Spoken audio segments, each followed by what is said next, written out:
Ang Department of Transportation at ang Maritime Industry Authority naglabas na ng mga special permits sa ibang shipping lines matapos lumubog itong MV Tricia Kirsten 3. Yan ang mga balita na tinutukan ni Bombo Isa Cotoner.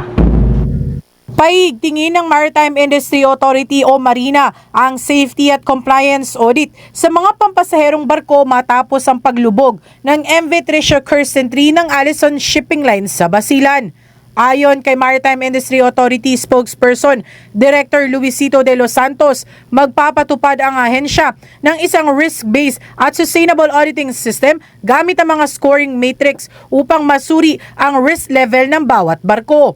Uunahin sa inspeksyon ang mga pampasaherong sasakyang dagat. Kabilang sa titignan ng kagawaran ang mga certificate ng mga tripulante, rehistro ng barko, lisensya, load line at pollution certificates, pati na rin ang life-saving at firefighting equipment.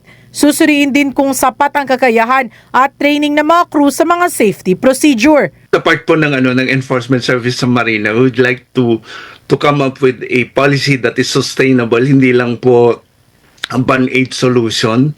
So the idea is we're going to develop, scoring matrix sa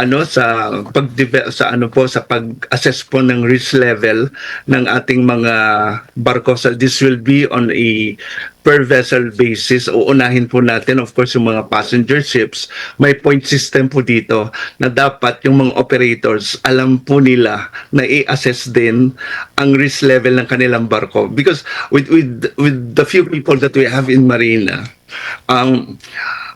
mahihirapan po tayong isasagawa yung comprehensive safety audit ng 2 months or in 3 months. Dapat yung makabuluhan po na safety audit at maintindihan naman po siguro ni Secretary Lopez. Inamin ng Maritime Industry Authority na may mga maliliit na bangka sa mga liblib na lugar na mahirap nang mamonitor, kaya patuloy ang koordinasyon nito sa Philippine Coast Guard upang masigurong ligtas ang paglalayag. Samantala, sinabi ng kagawaran na 12 operational vessels ng Allison Shipping Lines ang kasalukuyang isinasailalim sa audit kasama ng Philippine Coast Guard. Bagaman may valid na dokumento ang lumubog na barko, ayon sa kanilang record, inaalam pa rin ng mga otoridad kung ano ang naging sanhi ng insidente. Dahil sa limitadong bilang ng personnel, sinabi ng ahensya na maaaring tumagal ang komprehensibong audit at hindi sapat ang 2 hanggang 3 buwan upang matapos ito ng maayos. Dito po sa lumubog po na barko ng Allison Shipping, sa records po ng Marina, valid po ang kanyang mga documents. Valid po ang kanyang documents. Kaya, what went wrong?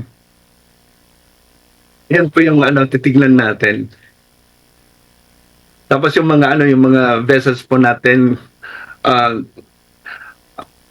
every 5 years, may mga ginagawa po, may mga interim po na surveys na sinasabi po nila. Kaugnay nito, pinayagan ng Department of Transportation ang Maritime Industry Authority o Marina na magbigay ng special permits sa ibang shipping lines upang pansamantalang bumiyahe sa mga rutang dating hawak ng Allison Shipping Lines.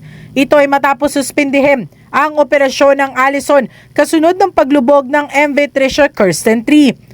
Kabilang sa mga rutang binigyan ng permits ang Zamboanga City patungong Isabela City, Siasi at Hulo sa Sulu, at Bungaw sa Tawi-Tawi.